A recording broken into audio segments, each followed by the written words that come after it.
सगळ्यांना जय शिवराय. सगळ्या शेतकरी बांधवांना जय शिवराय. आपल्या शेतकऱ्यांच्या कर्जमाफीसाठी आणि विविध शेतकऱ्यांच्या शेतमजुरांच्या दिव्यांगांच्या प्रश्नासाठी माजी मंत्री बच्चूभाऊ कडू यांनी हे उपोषणाला बसले. सरकार त्यांच्या मागण्याची दखल घेत नाही, म्हणजे शेतकऱ्यांच्या न्यायाची कर्जमाफीची दखल घेत नाही, म्हणून त्यांच्या वतीनं बच्चूभाऊंच्या वतीनं आणि सगळ्या शेतकरी संघटनेच्या वतीनं 15 जून रोजी राज्यभरात चक्काजाम करण्याचं त्यांनी आयोजित केले. त्याला सगळ्या बांधवांनी, या राज्यातल्या शेतकरी बांधवांनी शांततेत मोठ्या प्रमाणात कर्जमाफीसाठी सगळ्या शेतकऱ्यांनी पाठिंबा द्यावा, ही सगळ्या शेतकरी बांधवांना विनंती करतो.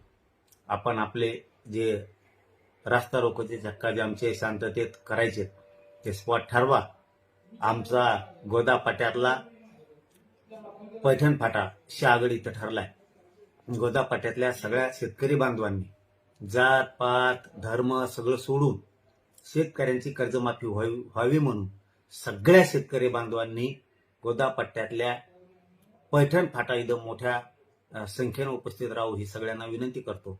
आणि राज्यभरातली कर्जमाफी शेतकऱ्यांची व्हावी म्हणून मराठवाडा, विदर्भ, खानदेश, पश्चिम महाराष्ट्र, कोकण, मुंबई सगळ्या विभागातल्या जमल तसं सर्व शेतकऱ्यांनी एक दिवसासाठी 15 जून रोजी सगळ्यांनी शांततेत एकजूट दाखवून आपल्या शेतकऱ्याला, स्वतः आपण शेतकऱ्याचे लेकर आहेत, आपल्या स्वतःला न्याय मिळवून घेण्यासाठी आपण सगळ्यांनी एक दिवस रस्त्यावर यावं आणि शांततेत यावं. कुठंही उद्रेक, जाळपोळ कसली घटना कोणी करू नये.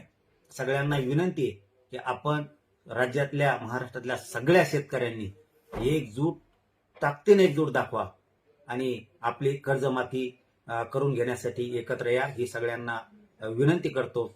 आणि याचबरोबर आपलंही गोदा पट्ट्यातलं सगळ्यांनी मिळून, सगळ्या शेतकरी बांधवांनी मिळून ठरवलं वाटतंय, निवेदन पण दिलेत वाटतं काल, की पैठण फाटा इथं गोदा पट्ट्यातल्या सगळ्या शेतकऱ्यांचा स्पॉट ठरलाय. तर सगळ्या शेतकरी बांधवांनी गोदा पट्ट्यातल्या पैठण फाटा इथं शांततेत येऊन सगळ्यांनी चक्काजाम रास्ता रोको आंदोलन करून आपल्या शेतकऱ्यांना कर्जमुक्ती कायमची व्हावी म्हणून एकत्र यावं, ही सगळ्यांना विनंती. धन्यवाद.